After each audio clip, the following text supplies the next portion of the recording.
Olá! Vamos conversar sobre a lei penal brasileira? Pense nela como um grande jogo, com regras bem claras sobre quem pode jogar, onde e quando. Hoje, a gente vai desvendar essas regras. Quando uma lei se aplica, em que lugar ela vale e, claro, para quem. Se prepare para entender os princípios que comandam esse tabuleiro complexo que é a justiça criminal aqui no Brasil. E para a gente começar, que tal uma pergunta que parece simples, mas que é a chave de toda a nossa discussão? Uma lei que foi criada hoje, ela pode ser usada para punir um crime que aconteceu ontem?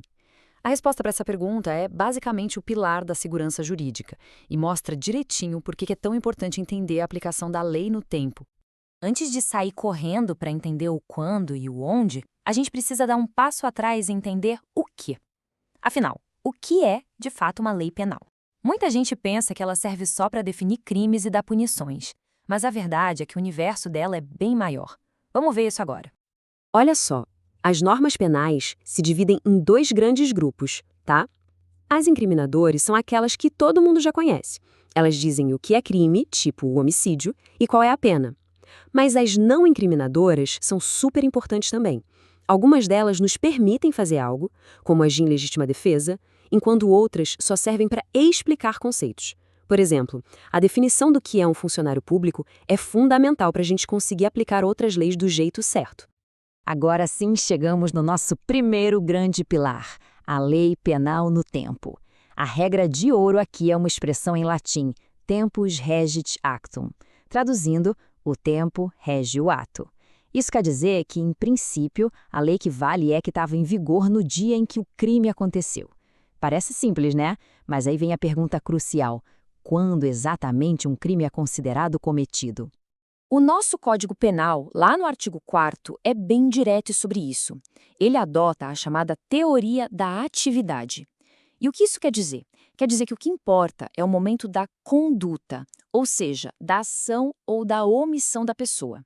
Pensa assim, se alguém atira numa pessoa no dia 31 de dezembro, mas a vítima infelizmente só morre no dia 2 de janeiro do outro ano, para a lei penal, o crime foi praticado lá no dia 31 de dezembro. Certo, e como essa regra funciona para crimes que se arrastam no tempo, como um sequestro, por exemplo? A resposta está na súmula 711 do STF. Ela diz que se uma lei mais pesada, mais grave, entrar em vigor enquanto o sequestro ainda está acontecendo, essa nova lei vai ser aplicada. E aqui, atenção, um ponto super importante. Isso não é a lei voltando no tempo para prejudicar. É aplicar a lei que está valendo no momento em que o crime ainda está em plena execução. E aqui a gente volta para a nossa pergunta do começo. A regra geral, a base de tudo que garante a segurança jurídica, é a irretroatividade da lei penal. Uma lei nova, especialmente se ela for mais grave, não pode voltar no tempo para punir um ato que já aconteceu. Isso garante que as regras do jogo não vão mudar depois que a partida já terminou. Mas como quase tudo no direito, toda regra tem sua exceção. E se a lei nova for para beneficiar a pessoa? Aí a gente tem um fenômeno chamado abolitio criminis. É o que acontece quando uma lei nova simplesmente diz que aquilo não é mais crime. Essa lei, por ser boa, ela volta no tempo com força total, apagando a punição e até os efeitos penais secundários, como a reincidência. Só os efeitos civis, como a obrigação de indenizar a vítima, é que podem continuar valendo. De um jeito bem parecido, a gente tem a Lex Meteor, que é a lei nova mais boazinha. Se uma lei nova favorece o réu de qualquer maneira, seja diminuindo a pena, criando um benefício, qualquer coisa, ela também volta no tempo. E o ponto mais importante aqui é que isso vale até para quem já foi condenado com uma sentença definitiva, da qual não cabe mais nenhum recurso. A lei que beneficia sempre se aplica. E aí surge aquela dúvida, né? E se uma lei nova for boa em um ponto, mas ruim em outro? Será que dá para fazer uma combinação, pegar só o melhor da lei antiga e o melhor da lei nova? A resposta, que já está consolidada na súmula 501 do STJ, é não. O juiz tem que analisar as duas leis inteiras e decidir qual delas, no conjunto da obra, é mais benéfica. Não dá para criar uma lei Frankenstein, misturando pedaços de uma e de outra. Bom, a gente já entendeu quando, agora bora pro onde. Onde é que a lei penal brasileira se aplica? Para responder isso, primeiro a gente tem que definir o que é o lugar do crime.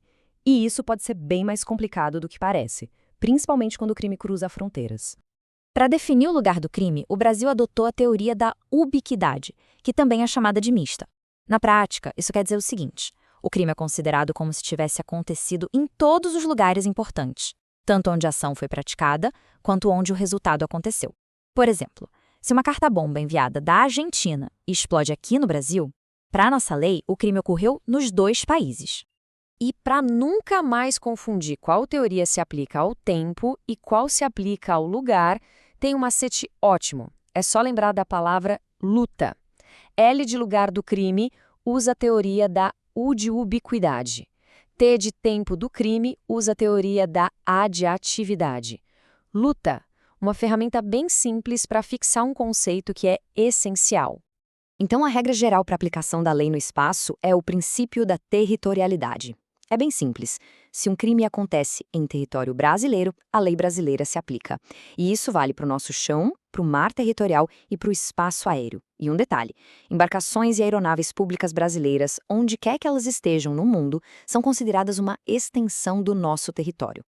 Mas é claro que existem as exceções. É o que a gente chama de extraterritorialidade, que é quando a nossa lei vale fora do Brasil. Vamos ver os 3 tipos para entender bem a diferença. A incondicionada vale para crimes muito graves contra o Brasil, como um atentado à vida do presidente. A nossa lei se aplica e pronto, sem nenhuma condição. Já a condicionada exige um checklist de requisitos. Por exemplo, o ato também tem que ser crime no país onde aconteceu. E, por fim, a hipercondicionada, que tem ainda mais exigências, como um pedido formal do ministro da Justiça.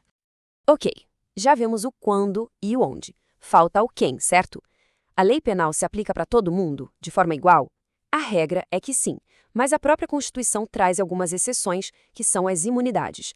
E é importante entender que elas não são privilégios pessoais, mas sim proteções ligadas à função que certas autoridades exercem. As imunidades dos parlamentares são as mais conhecidas e se dividem em 2. A material significa que um deputado ou senador não comete crime de opinião por suas palavras e votos que tenham a ver com o mandato. Para a lei, é como se o crime nem tivesse existido, a gente chama de ato atípico. Já a imunidade formal tem a ver com um processo criminal, protegendo contra prisões arbitrárias, por exemplo. E um detalhe importante: os vereadores só têm a imunidade material, e mesmo assim de forma mais restrita. E para a gente fechar, vamos resolver um quebra-cabeça que é muito comum no direito. O que a gente faz quando um único ato parece se encaixar em 2 crimes diferentes? Isso se chama conflito aparente de normas. Mas, felizmente, existem princípios bem claros para a gente encontrar a resposta certa. A solução segue basicamente 3 passos. Pense assim. Primeiro, a gente olha a especialidade. A lei mais específica sempre vence a geral. Por exemplo, o crime de infanticídio é um tipo específico de homicídio. Se isso não resolver, a gente usa a subsidiariedade. A lei principal, mais completa, afasta a lei reserva. O roubo, por exemplo, que é mais grave, já inclui a ameaça, então a pessoa responde só por roubo. E por último, se ainda houver dúvida, usamos a consunção, onde o crime fim absorve o crime meio. Quem queria matar alguém e para isso feriu a vítima, vai responder só pelo homicídio, porque a lesão corporal foi só um passo para o objetivo final. E assim, a gente percebe que aplicar a lei penal não é algo automático. É uma análise cuidadosa de vários princípios que se conectam. A escolha entre uma norma geral e uma especial, entre punir o caminho ou só o destino final, isso não é um mero detalhe técnico. É exatamente nessa escolha que mora a aplicação correta da justiça.